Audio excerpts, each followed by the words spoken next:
کیا آپ جانتے ہیں کہ ایک ایسا شہر جو روشنیوں کا شہر کہلاتا ہے، جو ایک مصروف شہر ہونے کے باوجود بھی ایک آثار کو اپنے اندر سمویا ہوا ہے، جہاں پتھر بولتے ہیں؟ آج ہم موجود ہیں چوکنڈی مقبروں پر، جہاں انسانوں کے ساتھ ساتھ ان کی بہادری کے قصے، ان کی فن تعمیر بھی دفن ہوئی بھی ہے۔ اب آپ لوگ مجھے جج کریں گے کہ میں ایک قبر پہ بیٹھی ہوئی ہوں، لیکن یہ قبر نہیں ہے، یہ 500 سال پرانی ایک دکان ہے، ایک پتھر بنانے والے کی دکان ہے۔ وہ اس دکان میں بیٹھ کر جو ہے وہ پتھر کی نفیس و نقاشی جو ہے وہ کرتے تھے۔ کراچی ٹھٹا روڈ پر ملیر کے قریب واقع چوکنڈی کے جو قبرستان ہے وہ 15ویں سے 18ویں صدی کے درمیان تعمیر ہوئے، اور اس جگہ جو ہے وہ جوکیو جو ہے وہ خاندان کے بہادر جنگجوؤں اور اہم معزز شخصیات اور ان کے خاندان کی جو ہے وہ قبریں یہاں موجود ہیں۔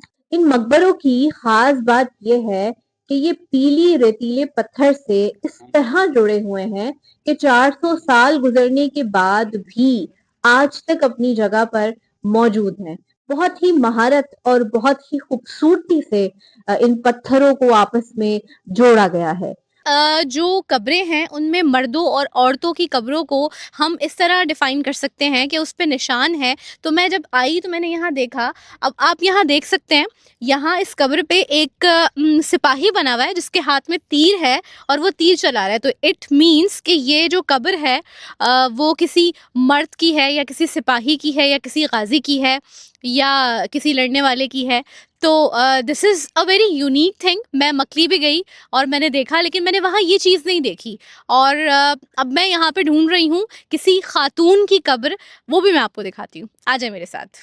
اور آپ دیکھ سکتے ہیں کہ عورتوں کی قبروں پر جو ہے وہ جیولری بنی ہوئی ہے، جس سے یہ بات ظاہر ہوتی ہے کہ یہ قبریں جو ہیں وہ عورتوں کی ہیں۔ اور اسلامی روایات کے مطابق ان تمام قبروں کا جو رخ ہے وہ قبلے کی طرف جو ہے وہ کیا گیا ہے۔ انہیں یونیسکو ورلڈ ہیریٹیج کی ٹینٹیٹو جو ہے وہ لسٹ میں شامل کیا گیا ہے، لیکن ابھی تک جو ہے وہ اس کا کوئی فیصلہ نہیں ہوا۔ 400 سال پرانی قبروں کو دیکھ کر یوں محسوس ہو رہا ہے کہ ہم ایک پرانے دور میں ٹائم مشین سے پیچھے چلے گئے۔ وہ تاریخ کا تعلق محض کتابوں سے نہیں ہوتا، بعض اوقات یہ جگہ سے جڑی ہوتی ہے، بعض اوقات یہ کسی پتھر سے جڑی ہوئی ہوتی ہے، خاموش مگر برقرار۔